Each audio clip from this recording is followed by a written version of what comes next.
Now, we have some horrifying new revelations out of rural New Mexico and that horrible case there that the media are not showing you. According to the most recent evidence, the Wahaj family has been using their compound as a terrorist training camp for the 11 children they were holding. Agents found these handwritten letters titled Phases of a Terrorist Attack, which detail the steps to a successful suicide attack in the name of Allah. Yes, in the United States of America. Despite all that, a judge in New Mexico today decided to release 3 of the 5 defendants, ruling that authorities violated the state's 10-day rule. How do you botch that? Andy McCarthy's back with us on Thoughts, and I'm so glad you stayed, Andy, because this also has an interesting connection to the case that you worked on for the '93 World Trade Center bombing. We're going to get to that in a moment. But explain how we could get to this place where 3 of the 5 defendants are released.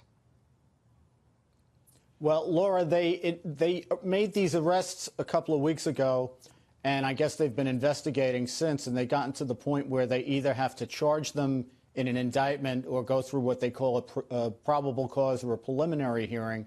And what I sense happened was they decided that 2 of these characters were the ringleaders, and they appear to have ratcheted up the charges on the 2 of them, and then decided perhaps that they couldn't make the case on the other 3, so they didn't go forward on those. That doesn't mean that they can't at some future time indict them, but that seems unlikely to me. Well, and are they, I guess it doesn't matter if they're a flight risk because they're not charged with anything, but that's the concern, obviously. Yeah, that well, right?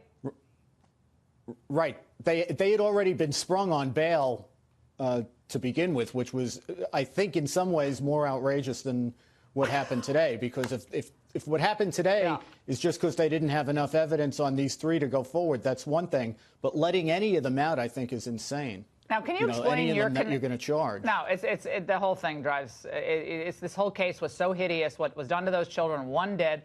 But Andy, explain your connection. We've got a minute left to this case in the '93 World Trade Center bombing.